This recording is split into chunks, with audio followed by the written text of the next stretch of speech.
That's new. That's fun, isn't it? Good job, Sarah. Oh my God, what a race. Thank you. Sarah, was so fun following along. I was like screaming when I found out, like when I saw your post. I was just like, yes, most deserving human on the planet. This is amazing. It was an awesome day. It was just like smooth, like just an like not easy, but like not a whole lot of challenges to overcome. So Nice. Wow. Yeah. That's how you know you trained well. Yeah. Yeah. It's like I usually get really sick during races. Like I throw up for hours. And so I was very prepared for that and like had gone through with my crew on like how to manage me when I'm really sick and how to get calories in me and all that. And then I ended up just like being able to eat the whole time and like really never getting sick at all. So that was great. Yeah, that's so cool. Hey, how far into your race did you realize that everything was going perfect? Like when did that pop into your mind? Well, so like 8 hours is the mark where I usually get really sick. And so like when I looked down at 9.5 hours and I hadn't even like felt any nausea yet, I was like, okay, this is feeling really good. And then passing people at night, there was like an out and back section and I was headed back and people were coming to the aid station I had left and they were looking like they were in really rough shape and like it was going to be a long night. And I was like, oh, I don't feel like that. Like I feel good. And so sort of around there. Wow. That's unbelievable. What did you do differently with your training to help you overcome the stomach issues other than training? So I took all calories out of my bottle. So no tailwind anymore, or scratch or anything like that. So just Noon and water, pretty much just kept water on me and then Noon at the aid stations. So I was getting electrolytes, but like not too many electrolytes. And then I ate one Huma gel. I don't know how you say that. Huma gel. I ate one of those and then just tried to eat something solid every hour. Like as long as I was eating a gel and eating something solid every hour, that was sort of my goal. And so, yeah, that was my plan. And I was pretty well able to do that. And then sort of as the night went on, I couldn't really eat solid things, but I was eating like broth and still able to get things down. But I think taking tailwind out and then adding like, and adding protein, like I ate like trail mix, so like almonds and nuts and things like that. I think that really helped. Wow. That's so cool. So cool. Yeah, that's amazing. I've had a lot of athletes have bad luck with tailwind. I don't really endorse it.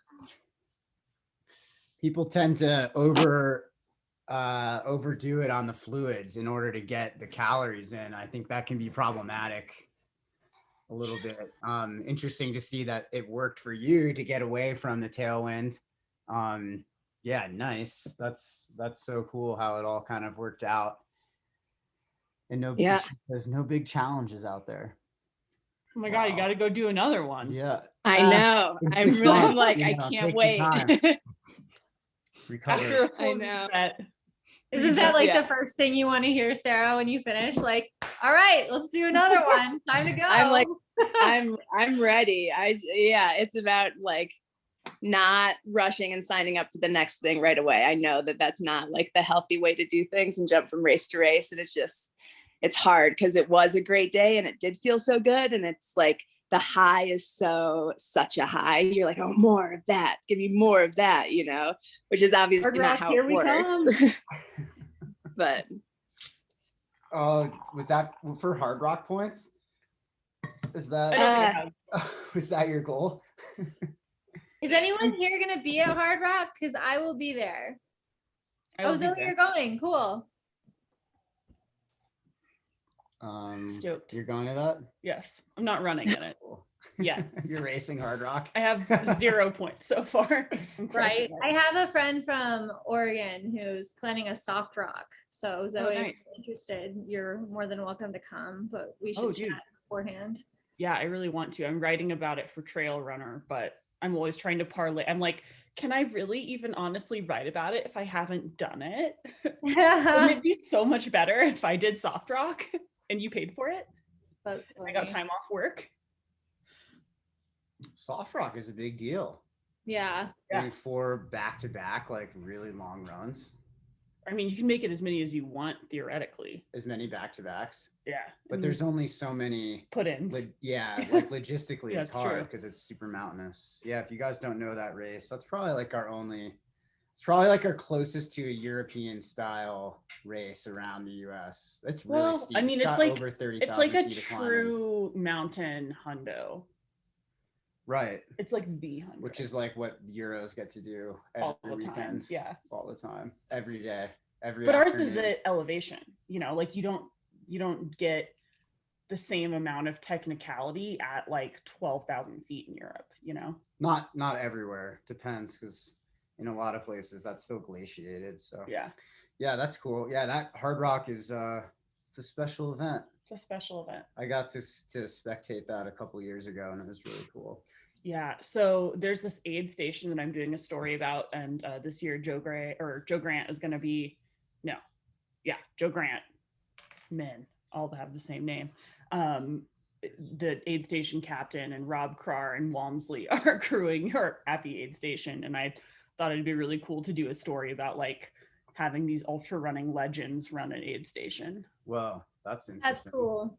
I know like Max King does a lot of aid stations out in Bend, and like works really closely with the Bend trail community, which is really neat. So it's always fun when you get these like rock star trail, like the OG heroes, who still come out to support the community. Yeah. Once I had Carl Meltzer. Yeah, Carl, the speed goat, make me a quesadilla. That's funny. Well, we've got our own trail hero, Sarah Strong, with the big 100-mile podium. Woo! Nice job. Yeah, That's so debut cool. 100, no big deal. That's epic.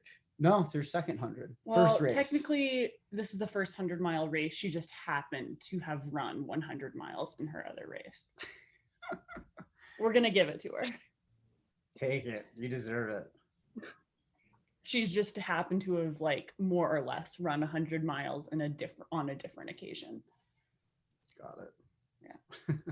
I don't think I realized that, Sarah, that you podiumed with being a fairly and take how you like a fairly inexperienced 100-mile like runner. Like that is incredible. Seriously, like every time we talk about it, it gives me goosebumps. Amazing. Okay, I'm just gonna throw it out there. 500 days in the log. I've seen it. We were talking. Many, that's the many magic number. times. Allow yourself to get 500 days in the training log, and you will start to notice big things happening. After 500 days, you will see instant results. No promises there, but a lot of good perspective shifts, a lot of experience built up, and a lot of adaptations made. That's just so many accumulated training days. And in that time, Sarah ran an additional 100, a couple of 50Ks or something out. I've been following along. Yeah, a couple 50Ks. Maybe a 50 miler or something like that. I don't think she's done a 50 miler. I remember a few races. Have you done a 50 miler? It was like what? It's sort of like the 100. It was like a self-supported thing from home. Yeah. So not great. Oh my God, that's right. You came in hot with like a self-supported 50 miler. That was a Pandemic 50 miler. 50 and the pandemic 100. Wow. Yeah. What a Pretty year. epic. It's so I've cool. been really, really ready for this race. Oh yeah. I'm saying it. 500 days, It's the good stuff. 1,000 days, Yeah. every 500 days. Boom. Instant results. Overnight success. I love it. That's after 500 I would days. consider 500 days to be an overnight success. Yeah. Sure. Over 500 nights success. Yeah. All right. Well, maybe we'll get into some questions.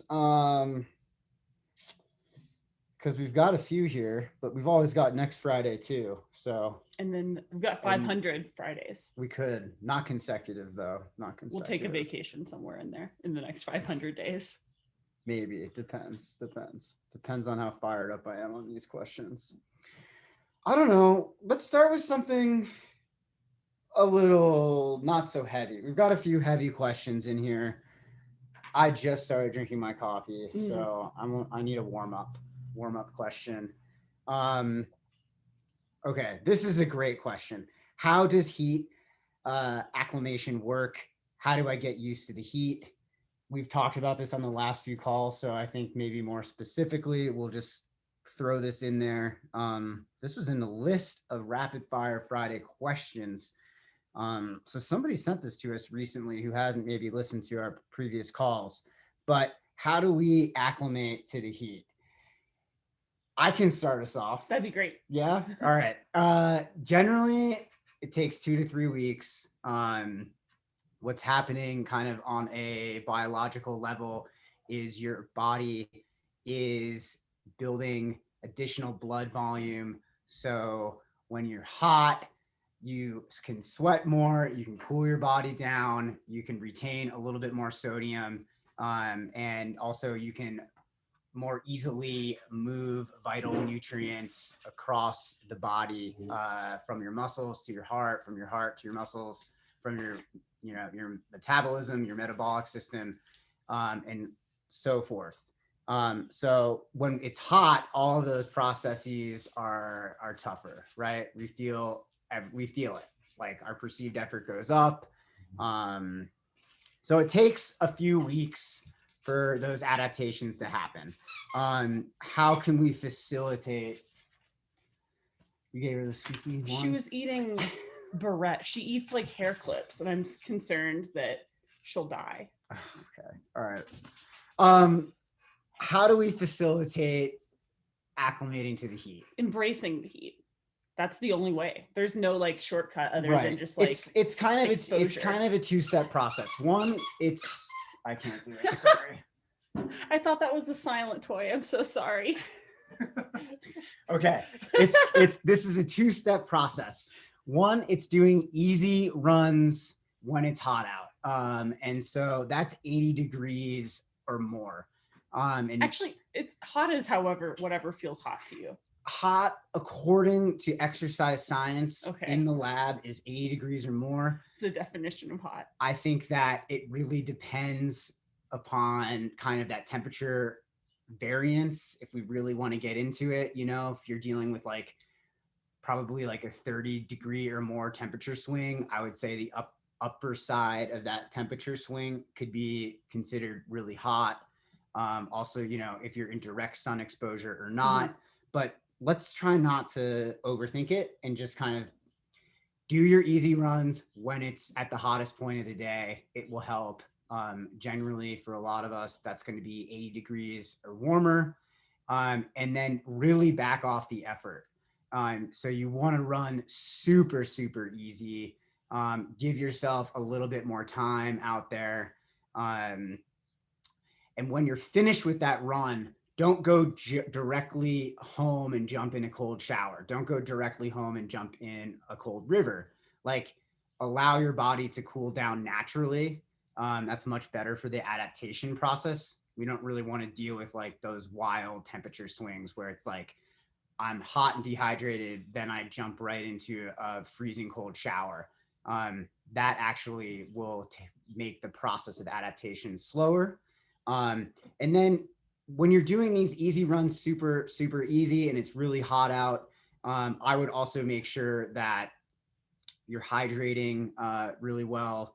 And when it comes to your workouts, do your workouts in the coolest temperatures possible, right? Like, workouts are already really tough. We don't need to make them tougher. You're getting the adaptation you need on the easy runs. On your, on workout days, go out early in the morning when it's the coolest temps, or later in the evening if that works for your schedule. And so give yourself a break on those days. And I think, long runs generally this time of year, if you go out early, you're going to deal with that temperature swing. So towards the end of your run, you're definitely going to be getting in a lot of that kind of time on feet under a hot sun and things like that. So don't overthink the long run. You know, you could start cooler, make sure you bring plenty of hydration. You're watching your sodium levels. And then again, don't go directly to a cold shower afterwards or go directly to a cold river. Give yourself some time to your body to cool off naturally. The adaptation process, you know, generally is going to take 2 or 3 weeks, depending on kind of your individual needs or tolerances. You know, I've heard from athletes who have grown up like in the South, in Florida, in really hot parts of the country, you know, parts of California where they're regularly running 80, 90-degree temps, and it's no big deal. A lot of those athletes, you know, they tend to adapt a little bit quicker, but maybe it's more of also like the mental side of that adaptation. Like they're just used to being a little bit more uncomfortable in those conditions. So if you're like me, who really, really struggles in the heat to get comfortable, just know that like 3 weeks, maybe 4 weeks, that's totally fine. Just set yourself up for success. Dial your easy runs back. Be strategic about when you do your easy runs. If you want to adapt quicker, do those easy runs when it's hotter. Don't be tough on yourself. Do your workouts when it's cooler out. And make sure you've got your hydration stuff covered. We talked about, and I don't want to waste too much time on it, other ways to continue to build your blood volume.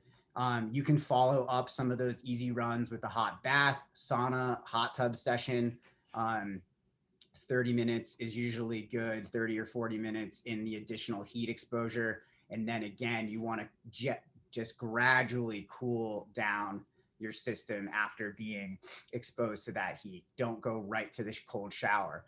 And also, if you are really taking this to another level, you're building in the sauna, you're jumping in the hot tub afterwards, make sure you do that dehydrated. Hydrate afterwards. That's kind of the key to that as well. Do we care that she's No. She has Bowie is a huge fan of eating our planter socks. It's just got that excellent foot taste she loves. So tasty. Yeah. Okay, I hope that made sense to you guys. If it didn't, hit up the chat box and I can try to explain better. There are a few really good articles on this on the Trail Runner website. So I would also recommend that you guys, check that out. Maybe, is Coach Kylie here? Kylie, is there a nutritional component to getting used to the heat in summer that you specifically recommend to your clients, whether it's paying attention to sodium levels or sweat rate, anything like that? Yeah, so if you aren't heat adapted, typically you're going to lose more overall electrolytes when you're out there. So being mindful of that, and it might be a matter of this isn't super scientific, but might be a matter of just including like a noon tablet or one like serving of electrolytes per day, especially as you're acclimatizing over that 2 to 3 week period of time. And then your fluid requirements are higher at first as well. So being aware that like your thirst mechanism isn't always the best way to kind of get ahead of hydration and everything, especially in the heat. It can be blunted a little bit in the heat. So actually like being on top of that, I would say, I wouldn't say there's anything food wise that you can specifically include that will help. But hydration wise, electrolyte wise, I would say like daily, having a serving of electrolytes, and then actually maybe trying to slightly increase your hydration by, I don't know, 16 to 20 ounces throughout the day. And then if you're not used to bringing some hydration with you, even on like shorter runs, it might be a good idea to bring some like hydration with a little bit of plain electrolyte in it during that time. Yeah, thanks, Kylie. I think those are really, really good tips. And another thing that I think is worth adding, if you are going to be going from low elevation to higher elevation, if kind of the amount of like water content in the air, like humidity is changing, your needs for fluids, for electrolytes are going to change too. You know, if you're going up in elevation, you're going to need some more electrolytes to respond to those different environmental factors. Drew, I see your hand is up. Yeah, so I just wanted to make mention real quick. I've got several of my athletes that are all experiencing an increase in temperatures regardless of where they live. And so it's important to understand that it takes, 3, sometimes 4 weeks to start that acclimation process, but you need to really be patient with the process. You're going to go through and one day say it's like 10, 15 degrees warmer than the day before. You're not going to be as fast. Your pace is going to go down, your effort's going to go up, and it's just not going to feel fun sometimes. So to just be patient, trust the process, know that like we talk about, it doesn't all happen overnight, and just, take it easy on yourself. Yeah, thanks, Drew. I think that's always worth saying. Be patient, go easy on yourself. Again, like doing those easy runs, you can almost never do your easy run too easy. Yeah. I think for most athletes, 99% of the athletes on this team, you could probably do your easy runs easier. And especially when it gets hot. There's even in your long run, there's no shame in dropping back a minute a mile or more, depending on those conditions, and just getting into that like mental frame of mind where it's like, I know I'm going to be out here, 10 more minutes than longer, 15 more minutes than longer, depending on, how far you're going and what the terrain is like. And just really kind of embracing that before you embark on your run. So you're already there mentally.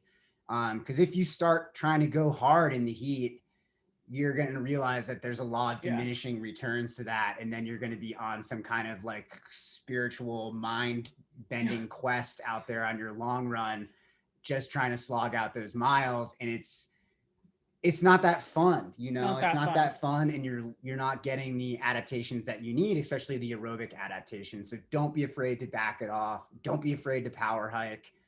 This was me 2 weekends ago. I was like dying in the heat and I was like, let's just power hike today. Yeah. No big deal. Who cares that you can do this faster on a good day? Like, you're getting aerobic adaptations out here. Don't worry about it. Like, embrace the walk. And I think that just goes to like, if you are starting every run and you're like, I'm going to PR this, like that is absolutely the wrong mindset. Like every so often I will make the intention of my run to do like intentionally much slower than what I know is my record. Like really just making sure that my ego isn't what's driving the effort and it's being driven by the adaptations I want. Yeah. Cool. Well, thanks. I think we've fully addressed that question and would love to move on to another question that came in earlier this week that I thought was really great. This is kind of directed at our masters athletes, and it's I'm an older athlete. Do you have any specific recommendations for athletes who are aging but still want to race and compete? Oh, heck yeah. So as you age, you're going to, injuries just can become more of an issue. So incorporating more, reducing volume, depending on the athlete, and incorporating more cross training and strength training, because maintaining muscle mass gets more difficult as you age. Really intentionally trying to do, like single leg strength that reinforces the movement patterns that we see in running, PT and strength aimed at muscle mass retention and injury prevention is going to be really, really key for masters athletes. Cross training in order to reduce impact, like not using cross training to try to be doing like more volume all the time, using cross training in a way that makes sense for what athletes' actual goals are. Biking, great. Ski touring, great. Aqua jogging, great. Like whatever kind of low impact like the more single-legged, the better. You know, I wouldn't say like going ham on like at the Zumba class is necessarily a really great use of your time and energy, but trying to find cross training that really facilitates similar movement patterns to running so that you can reduce impact while still reinforcing running specific movement patterns as much as possible. Cycling being a great one that's accessible to most athletes. Yeah, but basically like you're able to keep building aerobic, like you can keep reinforcing efficiency and you can keep building aerobic base late into your running career. Like it's never too late to, you know, start, you know, working on building those things, even though like VO2 max becomes a lot less movable, top end speed becomes a lot less movable. You're still able to see a lot of really important gains for masters athletes. And like we have athletes that'll, you know, PR 5K, 50K well into their 50s and 60s. You know, I would say I don't coach anyone in their 70s, but I would say like, yeah, why not? Like if you're able to sustainably train, but it just, I would say the keys are muscle mass retention and reducing impact through cross training that facilitates better running. Yeah, I like that. I like those answers, Zoe. I think something that I think is really important, especially for the athletes that I'm coaching who are a bit older, is understanding and starting to develop more of an intuitive sense around when to throw in that extra recovery day. Yeah. And whether that extra recovery day becomes like a cross training kind of situation where it's like, you know, my legs are pretty sore.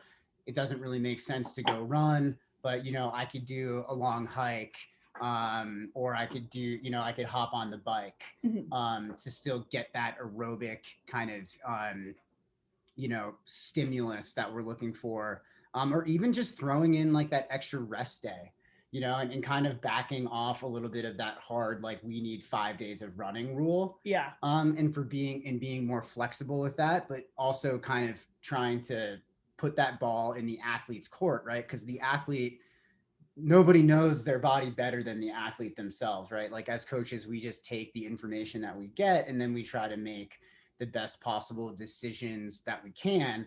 But always we have to trust the athlete first because they are living in their actual body. They are feeling how they feel. Yeah. And so it's not always easy for someone to be like, this is a 2 out of 10 pain. This is a 3 out of 10 pain. What does that mean? Well, what does that mean for you? You know, so developing that intuitive sense to throw in that extra rest and kind of developing a positive mindset around that extra rest. So the athlete, especially athletes who have a deep history of running a lot, training a lot, it can be hard to embrace that extra rest day. So, you know, making that more of a positive experience, I think helps a lot. We'd love to hear from the other coaches on this. Oh, just real quick, I want to say sometimes it's not increased recovery too, which obviously is correct, but it's how you recover. Like what are you, I mean, obviously eating, drinking, nutrition, things we can leave to Kylie, but like the pliability and the stretching and like what type of rest are you doing? Is your rest an off day? Are you on your feet, like working all day? That's not the kind of rest you need. So like, asking those questions. I like my older athletes to make it a priority to take certain amounts of time to be off their feet completely, and maybe like work on elevating legs and making sure like blood flow and the swelling that takes place in lower extremities. We try to reduce that as much as possible to increase the recovery process. Just little things like that along the way. So good, Drew. I love how you always really emphasize not just, you know, recovery as this kind of singular thing, but as really a multifaceted part of training. You know, it's not just getting good sleep. It's actually like putting your feet up. It's eating well. It's making sure that you're hydrated. It's getting your foam roller out. It's, you know, very layered in my mind, or at least that's how I interpret kind of your descriptions around recovery, and think that that's so important. And I really do want to emphasize, you know, for a lot of our athletes, you know, if you're in your mid 30s, you're an aging athlete. I am one of those aging athletes at this point. aging. Yeah, but you're in your 20s still. It's so different. So how you recover But all is the principles really are important. just like, even, you know, whatever, like if I signed a 22-year-old athlete, like I'm going to hound them the same way I would a 62-year-old athlete. Because if you don't start to learn how to treat your body with respect, if like you try to figure that out when it's too late and you're like totally trashed, that's the wrong time to try to internalize those lessons. So, Well, you know, all of these things about recovery and learning to listen to your body and learning when to rest and when to maybe incorporate more cross training, like all of those things are like, you can get away with them when you're younger, but you definitely shouldn't. We can start, like, that's the tough part, right? Like when you're younger, you get the feedback that, oh, I got away with that, so it's okay, it's good. And then as you get older, you start to get away with it less and less. So developing those habits early on, like, is key, right? That's why we don't like let some people run 7 days a week and other people, you know, never can run streak all they want. And you know, that's why the rules, the principles, and the methodology is the same basically for everybody. You know, with small tweaks for an individual approach. Yeah. But yeah, I think, and I just, you know, wanted to mention that, like, the way that you treat recovery, it becomes even more important, I guess, as you get older. And I think specifically, you know, it's good to learn something about yourself. Like, are you more mental and emotional, or are you more physical? Like, how do you respond? That's something that, an active question that I'm exploring in my running journey is like, how do I mentally and emotionally rest more? Because when I'm mentally and emotionally rested, I race much better. I'm able to go deeper. But when I'm drawn out, when my bandwidth is limited, I have less want to be uncomfortable in a workout or in a race. And it's never really a physical thing for me. So like learning about yourself, you know, what your limitations are, and then resting in accordance to that. You know, like for me, resting, I have to just like really put the computer away, make sure like resting is not work. You know, like I have to like really develop a strong boundary around that, you know, rather like for some people, you know, they can go through a whole workday and feel fine. And that they're, you know, they feel more soreness or more like limitation in mobility or range of motion and things like that. So I think that understanding yourself and then continuing to make good recovery decisions that support the things that you feel and the things that you know to be true about yourself can really help to kind of allow you to get to that next level of training, that next level, especially for masters athletes. I have so many athletes who just have these really demanding jobs, and they're so established in these amazing careers, and it's really inspiring. And then I think for me, helping them give themselves permission to, like, you know, after you've been operating on a child's brain for 8 hours, you can take the next day off. I would say that brain operation is not rest. Right. So like, it's just really interesting, you know, in the past, maybe that athlete would have forced the training day the next day, and then 3 days later had a nagging injury. Yeah. And so like, it's understanding kind of the limitations, the things that surround your life, the circumstances, very important. And then having the courage to rest when you need it. And I know that a lot of us are vulnerable about our rest. Yeah. I'd say the most courageous. Yeah. Rest is huge. Kristen, Kylie, I'd love to hear from you guys as well. Yeah, I think that's an important question. No, I think this is a really important question. I think having an intentional rest day or resting with intention is really important. Like Drew said, staying off your feet. If you're someone who gets pretty stressed out from work or life events, like keep those things at, you know, minimum. If it means closing your computer an hour early or turning your phone on airplane mode, you know, like do what you need to do to benefit your mental health on those days, because I think your mental health is just as important as your physical health. And if you're prioritizing one or the other, you're going to end up, you know, feeling a little more stressed and a little more burnt out in one of the two areas. So by prioritizing both of them on your rest days, I think that it's probably a good recipe for some like actual like chill time. Yeah, totally. I completely agree. Kylie, maybe I'll gear this a little bit more specifically to your area of vast expertise, but in older athletes, do you feel like there's a nutritional component to this people should be focusing on? Yeah, I think that it does get a little bit complicated because oftentimes as we get older, our metabolism does slow down a little bit. Not trying to get into like too much of, I just get contacted by a lot of older athletes that are that mention that they want to like lose weight or they feel like they've been gaining weight. And so that, you know, metabolism does get a little bit slower as you get older. I'm not saying that people should start like restricting calories or anything. But having some awareness around portions and whatnot can be a good thing as you age even more. And then a really big, Zoe already mentioned at the beginning, but loss of muscle mass can be huge. And so emphasizing you know, your protein sources and timing actually sometimes becomes even more important in regards to like getting in protein post exercise. So getting in your protein and carbs post exercise as we get older, trying to actually get within that like 30 to 60-minute window of recovery can become more important if you're trying to maintain that lean muscle mass.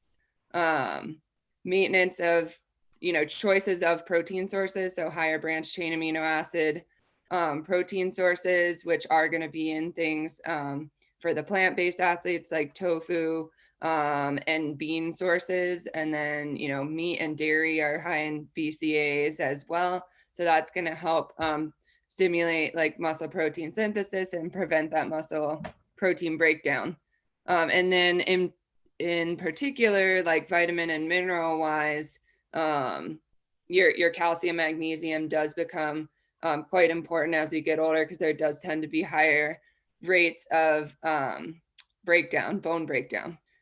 So that's also important. And then, yeah, if you are like somebody that is having trouble with weight and trying to maintain weight and like really cutting calories, you might want to reconsider, you know, like being in a huge deficit, et cetera. That goes for everyone. But, you know, if you are trying like with weight loss and aging, you know, you don't want to be in big deficits there as well, because it definitely can put you at risk for like injury and illness. Yeah, so important. And Yeah, thank you. you know, something that I have been doing more research on lately is how to specifically train with menopausal and post-menopausal women, because there can be so many different hormone-related energy fluctuations. And so like the thing, not that I would say like menopausal is necessarily aging. It's just, you know, again, we're all getting older. It's the good news. And so if you're menopausal, postmenopausal, that's an especially good time to really get good at knowing when it's a good idea to say like, hey, I'm going to put my running shoes on and just get out there for 20 minutes, even if I don't necessarily feel motivated. And then knowing when to be like, okay, you know, I'm like 2 miles into this run and it's just like not feeling that great. And it's not going to be productive for me to keep pushing. So I'm going to walk home and treat myself to Ben and Jerry's, as everyone deserves to be treated regardless of how much they've exercised or whatever. Treat yourself all the time. But like just knowing really how to pay attention to how things are feeling and know that it's okay for there to be some pretty big fluctuations in terms of energy level, like how sleep is going, appetite, and that those are just things to be really communicative with your coach about so that we can distribute training load accordingly. Yeah, totally. Great. All right. Well, that became more of a heavy hitter than I was anticipating, but I really like the deep dive on that. Let's level up a little bit with more of a psychological question that I think it's actually been on the, we've had this on here, but have avoided it strategically the last couple of weeks. I can't remember who sent this in, but thank you. I know this is something that we all have to deal with. how do you process heavy emotions that arise during runs and workouts? And I'm not sure exactly what the author of this question's context or definition of heavy emotions are, but I think for each of us individually, you know, and thinking about this question, we probably know what this means for each of us individually, right? Like we've all had tough runs that elicit difficult inner dialogue and thoughts. So that's kind of the context in which I am looking at this question from. But Kristen, maybe you want to start us off with this. I know that you kind of took a deep dive into it the last couple weeks. Yeah. I'll try to summarize it a bit because my answer was pretty darn long, but I think as someone with pretty high anxiety and, you know, running tends to make that better sometimes. In other situations, it makes it worse. But I think perspective is a big part of the solution. So I think, you know, as ultra runners, we're exposed to doing hard things. Like we enjoy running 100-milers. We enjoy, you know, the Sufferfest and the type 2 fun. And we're prone to setting goals that are maybe 5-10 years out. So I think that something that I know I've been working on lately is that, like, it's really easy to be thrown off by an internet troll saying something mean, but like a keyboard warrior, or, you know, if you know that you did something wrong or you've had some massive screw up. I think it's really easy to, you know, go crawl into bed and hide under the covers. But if you don't put whatever it is you're worried about into perspective, it's going to blot out everything. It's going to blot out the sun. It's going to ruin your day. It's going to ruin your week. It's going to ruin your run. So I think working on perspective is a skill, and it definitely comes with more experience and probably some maturity as well. So I know that, like, when I'm processing heavy emotions, it's super easy for me to spiral. So often I find myself like catching myself on a downward spiral or just checking in, you know. So something that I've been working on personally is it's something that's called the 5-5-5-5-5-5. There's all these fives. The 5-5-5-5-5-5-5 exercise, which is simply just like taking 5 deep breaths and then asking, like, is this going to matter in 5 minutes? Is this going to matter in 5 hours? Will this matter in 5 days, 5 weeks, 5 months, 5 years? You know, and to bring it back to running, I think that, you know, I've been running competitively for 20 years now, and having this long horizon in my mind, 20 plus years seems reasonable to me. So unless it's really going to bother me in like 5 months or 5 years, whatever I'm dealing with probably isn't something I need to be wasting my time and energy on. And that helps me kind of pull whatever momentary problem I'm having into better perspective. But I do know that, I mean, if I'm talking to a friend or my sister, for example, it was always like, well, you're not going to be like this forever. Or, you know, everyone goes through something like this. You're not alone. But like when you're going through that, it does feel like it's going to go on forever. It does feel like you're alone. It does feel heavy and big and scary. So I think that when you're anxious, it's hard to see around that corner, and it's kind of hard to imagine the next step. But I don't know. I think anxiety and heavy emotions make it really easy to zoom in to one problem. But you have to have the strength to zoom out. So I think a lot of mental health is how you notice, is like to notice how you're feeling or when you're feeling sad, anxious, insecure, or whatever. And I think you really have to sit with it. So one thing that I've learned recently is that it's like a 3-step rule where it's notice it, sit with it, and then put it in perspective. So, you know, you feel it, you sit with it, and then typically humans get into a lot of trouble when they're distressed because they can't just be distressed. They have to run, they have to eat, they have to smoke, they have to do something, you know, to like alleviate that. So I think you have to put it in perspective. You have to see the rest of the picture, because a lot of times the issue you're having is just one puzzle piece in like a 15,000 piece puzzle.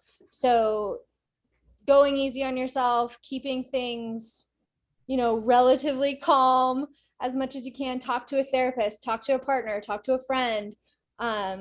Those are all really good things, really good ways to help with those emotions. And if you, you know, if you are still having trouble, like definitely talk to someone in the professional field. Like I'm by no means a therapist, but I know that talking to therapists has helped me personally a lot.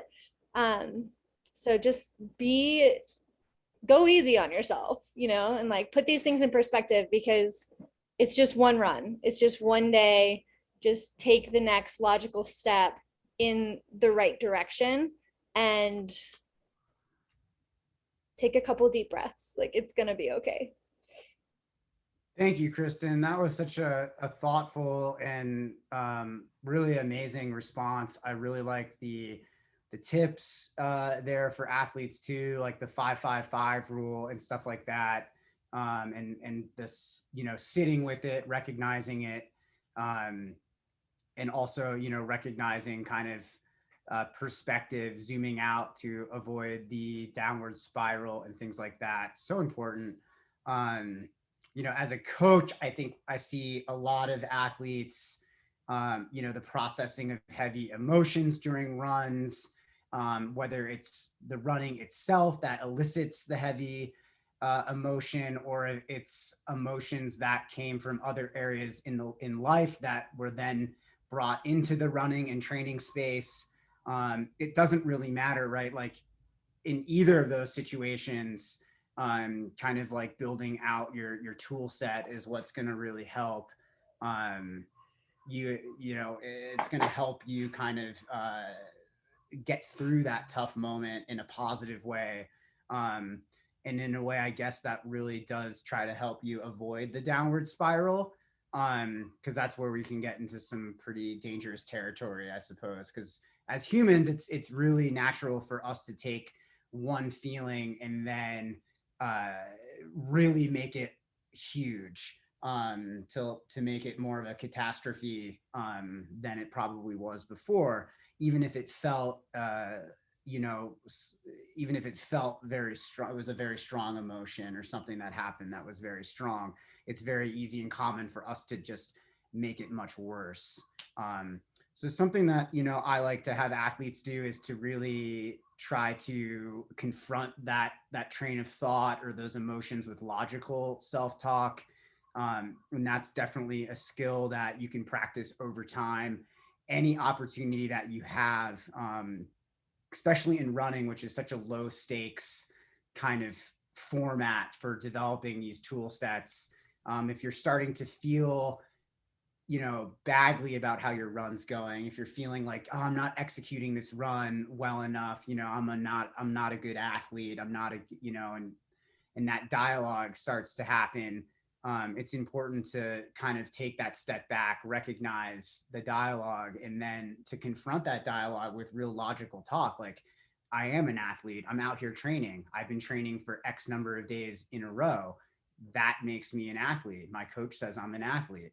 Like all You of have these a different coach, things. Like so you have a probably you're coach, an so you're an, athlete. you know, I well, also all of these things, having that like logical inner dialogue is a tool that you can develop over time. I think that in conjunction with some of these tools that Kristen mentioned, if this is a persistent thing, talking with a therapist is huge. And then also, you know, a big tip that I try to have athletes utilize is your running space is your running space. Try the best you can to not bring other life things into that space. Don't go out on the run with this grand goal of working through this tough moment that you're going through. Try to use the space just to be present in the act of running, really engage with your why. And if some thoughts come up, that's okay. You can, it's more of a meditation. If some thoughts come up, you can recognize them. Maybe you're problem solving those thoughts a little bit. Maybe you're confronting, you know, your inner critic with some logical inner dialogue. That's okay. But don't go out with the goal of doing that. You know, it's the same as like, we don't want you to bring work out with you on your runs. You know, you're not trying to work while running. You're not taking a meeting while running. Just, you know, let running be that space. And then from there, you know, sometimes processing can happen. I find that the less pressure I put on my runs, the better they are, and the more I'm able to recognize and invest in my mental health in ways that are more productive. Like if I'm going out on a run and I'm like, this is a referendum on who I am, and I'm going to work through all of my insecurities out here, like that, it's going to be a terrible run.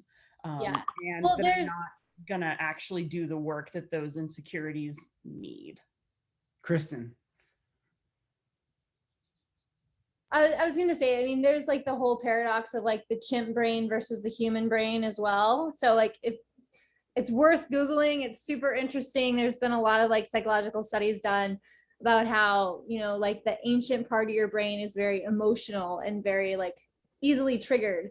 And then you have like the human part of your brain that is very logical and reason and like full of reason. So it's almost like having 3 different brains in a way, you know, where you have like the chimp brain, the human brain, and the computer brain. And the computer brain kind of processes the emotions from the other two. And everyone's like in a big fight all the time up here, which sounds crazy and maybe makes it sound like I'm bipolar, which I might be.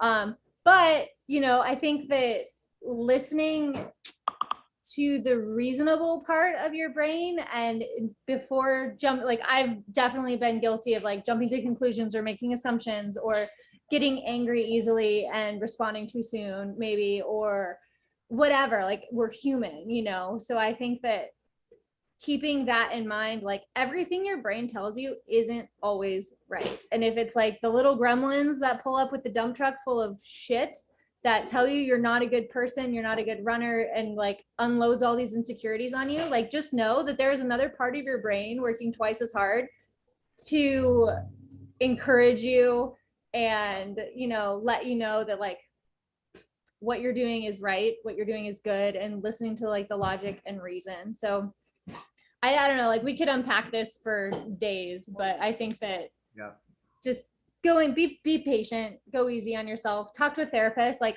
coaches aren't therapists, you know. So I think it ties in really well with Zoe's article from Trail Runner a few years ago that, you know, like running isn't therapy. Like it's a form of therapy maybe, but you need to have a more expanded toolbox. Yeah, I think it's also important to note that we should not establish a hierarchy of like logic and then emotions are like subservient to that, because emotions are a normal, healthy, and important part of being a human, and that we need to not have this like, oh, always confront them with logic, because like a lot of times that's kind of a false dichotomy and it doesn't actually work a lot of times, and that's okay. And I find that my athletes that tend to struggle the most are the people that really struggle to identify with their emotions and allow themselves to feel things. I see this particularly a lot in male athletes, just because I know a lot of people who socially identify as male are socialized to not be able to externalize, confront, and deal with emotions in the same way that women are a lot of times socialized to. And so I see this in a lot of athletes, honestly. They'll like come into their log and they'll say, here's what I'm feeling. I'm so sorry to dump this all on you. I know this is crazy.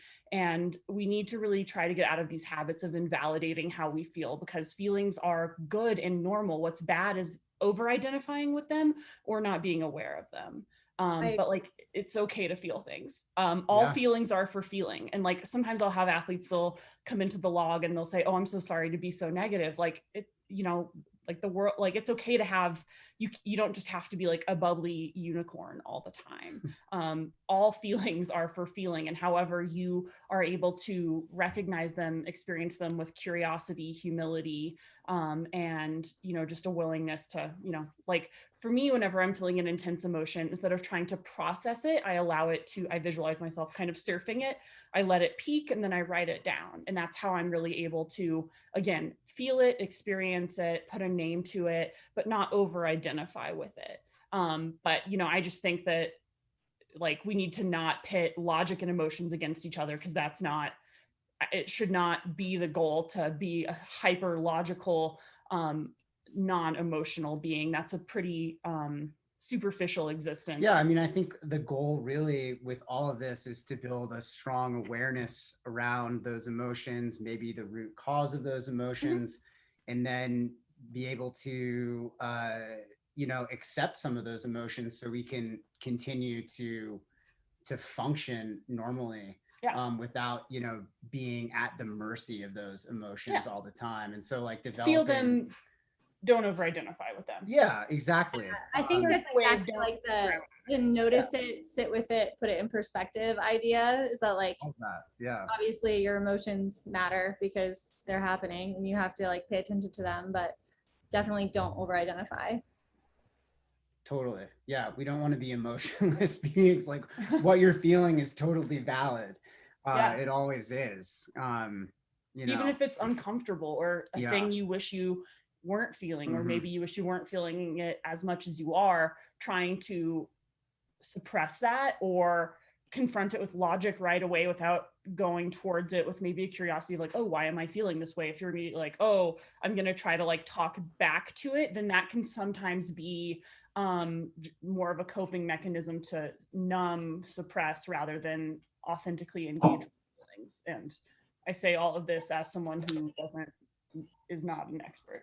Exactly. I think, you develop these tool sets, and one of them is also probably working with a therapist. Yeah. If, you feel like you're really, spiraling or drowning in those emotions. Meditation. I hated it. And I've, really had a lot of success with using that particular tool, different therapies, but just basically like giving myself permission to feel things without invalidating that experience. Yeah, or self-judgment. Yeah. That can be a big part of the processing of these things, or make it more difficult to process or want to even think about why you're feeling, a certain way. There's a lot of judgment, vulnerability, insecurity that kind of goes into all of it, especially with athletes. People who are really high achieving often put so much pressure on themselves to not feel a certain thing, or to want to maybe deny feeling a certain way. It's definitely something that we talk about a lot here. Like, why do you struggle with this? Oh, well, insecurity, vulnerability, not wanting to be vulnerable. Sometimes those things can really affect how you process those emotions, how you sit with them. And then, what we want to avoid is that kind of like numbing of the emotions, or like using that coping, right? Like it's really just the habit. Yeah, I would say the red flags to look for in running is if you're using running to numb emotions, that's not healthy. But if you're also using it as your only way to process emotions, that's also not healthy. Yeah. Ooh, that was a heavy hitter. Well, thanks. Yeah, I feel like we're kind of working towards the end of our time right now. I'm only nervous because I have 2 different therapists on the call. So well, we appreciate you guys, and having those people on the team. Obviously that continues to help us with our perspectives and do what is a really tough job, because we're not just coaches. We get these things every day from countless number of people, and then have to be supportive of all of those things. So it can be challenging, and we're learning a lot in that process. So much. Here's something that I'm learning about. We'll finish off with a lighter topic. Are treadmill desks or stationary bikes good for training? Why or why not? Zoe, the last word. Ooh, hard pass. You only have so much energy. You should use the energy you have to train well. I feel like treadmill desks and like stationary bike desks is a great way to use a lot of energy in a way that is absolutely not functional for basically any running or fitness goal. It will like just make you tired. How about your work? That's an incredible. Also, like I can't imagine trying, like I can't chew walk and do gum at the same time. So yeah, guys, try not to mix training with work. And it's okay. Set those like, boundaries. Let yourself rest. Like the best training isn't the most you can do. It's trying to be efficient and totally invested and really show up when you're supposed to show up, and then saying, I know I really showed up, so I'm going to just sit and watch Netflix, or like just sit and do work. You don't need to always be doing the most. You don't need to always be yes, like get up, walk, stretch, throughout the day in a way that feels good for you, but you really don't need, I think that those tools to me can sometimes really indicate a spiral towards maybe unhealthy relationships between like calories in, calories out, or need to dependence constantly train. yeah. If you find yourself needing to like everyone, like it's okay to be a fidgety person. What's bad is like you can, if you over exercise or constantly make yourself be moving, you can really dysregulate your system. And so it's really important to be able to be still. If you are unable to be still, that is a problem, and we can talk about that at a later time. Awesome. Thanks, guys. It was a great call. Yeah, really enjoyed the questions Sick. this week. Please, if you've got additional questions, anything came to mind after listening to today's call, feel free to send us an email, reach out. Yeah, we'd love to hear from you. We'll see you on Monday. Have Bye, a great guys. weekend. Bye. Sitting.